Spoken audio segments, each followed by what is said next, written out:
ಒಂದು ಎಕರೆನಲ್ಲಿ ಬೀನಿಸ್ ಬೆಳೆದು ಗಿಡ ಚೆನ್ನಾಗಿ ಬಂದದೆ, ಫಲ ಚೆನ್ನಾಗಿ ಬಿಟ್ಟದೆ ಅಂತ ಏನಾರ ಅಂದ್ಬಿಟ್ರೆ ಈ ಟೈಮಲ್ಲಿ 1,00,000 ಒಂದು ದಿನಕ್ಕೆ ಬರ್ತದೆ ಮನೆಗೆ. ಅದರಲ್ಲೂ ನಮ್ಮೂರವರೊಬ್ಬರು 1.5 ಎಕರೆ ಹಾಕವ್ರೆ. 1,00,000 ಅಲ್ಲ, ಏನಾದ್ರೂ ಫಲ ಚೆನ್ನಾಗಿ ಸಿಕ್ಬಿಡ್ತು ಅಂತಂದರೆ ಒಂದು ದಿನಕ್ಕೆ 1.5 2 ಲಕ್ಷ ರೂಪಾಯಿ ಡೈಲಿ ಮನೆಗೆ ಬರ್ತದೆ. ಒಂದು ಆಸ್ತಿ ಇದ್ದಂಗೆ. ಯಾಕೆ ಅಂತಂದರೆ ಬೀನಿಸ್ ಏನಪ್ಪ ಅಂತಂದರೆ ಇವಾಗ 100 ರೂಪಾಯಿ ಆಗ್ಬಿಟ್ಟದೆ kg. ಕಾಶ್ಮೀರಿ ಆ್ಯಪಲ್ ತಗೊಂಡಂಗೆ ಐತೆ ಇವಾಗ ಬೀನಿಸ್ ತಗೊಳ್ಳೋದು. ಆದರೆ ಇದೆಲ್ಲ ಅಪರೂಪಕ್ಕೆ ಆಗುವಂಥದ್ದು. ಹಂಗಾಗಿ ನಮ್ಮ ರೈತರಿಗೆ ಈ ಥರದ್ದು ಒಂದು ಟೈಮ್ ಬಂದರೆ ಒಳ್ಳೆಯದು, ಖುಷಿ. ಅದರಲ್ಲೂ ನಮ್ಮೂರವ್ರು ಹಾಕೋರು ಅನ್ನೋದೊಂದು ಖುಷಿ ಅನಿಸುತ್ತೆ. ತುಂಬ ಚೆನ್ನಾಗಿ ಮಡಿಕೊಂಡವ್ರೆ ಬೀನಿಸ್ ತೋಟನ. ನೋಡಿ, ಒಂದು ಕಳೆ ಇಲ್ಲ, ಜೊತೆಗೆ ಒಳ್ಳೆ ಬೆಡ್ ಮಾಡಿಸವ್ರೆ, ಚೆನ್ನಾಗಿ ನೆಟ್ಟವ್ರೆ, ಚೆನ್ನಾಗಿ ಬಂದದೆ. ಆದರೆ ಬೇಸಿಗೆ ಆಗಿರೋದ್ರಿಂದ ಅಂಥ ಇಳುವರಿ ಇಲ್ಲ. ಬಟ್ ಇಷ್ಟು ಬಂದದೆ ಅಂದರೆ ಓಕೆ. ಈ ಬಿಸಿಲಿಗೆ ನಾವೇ ನಿಂತ್ಕೊಳ್ಳೋಕ್ಕಾಗಲ್ಲ ಅಂಥದ್ರಲ್ಲಿ ಈ ತೋಟ ನಿಂತ್ಕೊಂಡದೆ.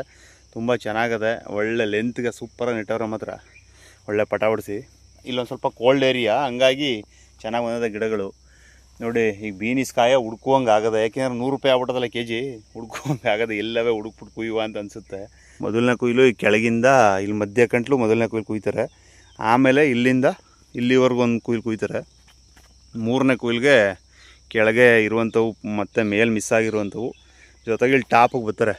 ಈ ಟಾಪಲ್ಲಿ ಕಾಯಿ ಸಿಗೋಕ್ಕೆ ಶುರುವಾಯ್ತೆ. ಆಮೇಲೆ 4 5 6 ಗಿಡ ಚೆನ್ನಾಗಿತ್ತು ಅಂತಂದರೆ ಒಂದು 7 ಕೊಯ್ಲುವರೆಗೂ ಸಿಗುತ್ತೆ.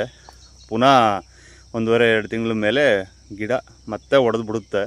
ಇವಾಗ ಒಂದಿಷ್ಟು ಕಾಯವೇ ಎಲ್ಲ ಬಿಸಿಲು ಜೊತೆಗೆ ಒಂದಷ್ಟು ಕುಯ್ಲು ಕೂದಿರೋದ್ರಿಂದ ಎಲ್ಲ ಮೊಂಡಾಗ್ಬಿಟ್ಟವೆ. ಎಷ್ಟಾರು ಅಲ್ಲಿ ಒಡೆದು ಬಿಟ್ಟರೆ ಸಾಕು ಅನ್ನೋಂಗೆ ಆಗಿರುತ್ತೆ. ಈಗ ಯಾಕೆ ಹೇಳಿ, kg 100 ರೂಪಾಯಿ ಇರೋದ್ರಿಂದ ಪಾಪ ಸಿಗಲಿ. 100 ರೂಪಾಯಿ ಆಗೋದು ಅಪರೂಪಕ್ಕೆ. ಜೊತೆಗೆ ಆಗುವಂಥದ್ದೇ ಬೇಸಿಗೆಯಲ್ಲಿ ಅಷ್ಟಾಗಿ ಇಳುವರಿ ಸಿಗೋಲ್ಲ. ಎಷ್ಟೋ ಜನದ ಗಿಡಗಳು ಜೊತೆಗೆ ತೋಟದಲ್ಲಿ ಫಸಲು ಹೋಗ್ಬಿಟ್ಟದೆ, ಲಕ್ಷಾಂತರ ರೂಪಾಯಿ ಬಂಡವಾಳ ಹಾಕಿ. ಪಾಪ ಅವ್ರಿಗೂ ಒಂದು ಒಳ್ಳೆಯದಾಗಲಿ, ಉಳಿತಾಯ ಆಗಲಿ, ಹೊಡೆದು ಬಿಡಲಿ. ಅವ್ರ ಕಷ್ಟ ಕಾರ್ಪಣ್ಯಗಳು ಕೂಡ ಒಂದಷ್ಟು ತೀರಲಿ. ನನ್ನ ಪ್ರಕಾರ ಒಂದು 4 ರಿಂದ 5 ಕುಯ್ಲಾರು ಕೂದವ್ರೆ. ಗಿಡ ಹಂಗೂ ಪರವಾಗಿಲ್ಲ, ಚೆನ್ನಾಗದ. ಮಾತ್ರ ಹೊಡೆದು ಬಿಡುತ್ತೆ ಇದು. ಇವಾಗ ಒಂದು ಸ್ವಲ್ಪ ಮಳೆನೂ ಹೋಯ್ತು ನೆನ್ನೆ ಇವತ್ತೆಲ್ಲ, ಹಂಗಾಗಿ ಕೋಲ್ಡ್ ಆಗ್ಬಿಡ್ತು ಅಂತಂದರೆ ಬೀನಿಸ್ಗೆ ಹಂಗೆ ಖುಷಿ ಹುಮ್ಮಸ್ಸಲ್ಲಿ ಬರ್ತದೆ.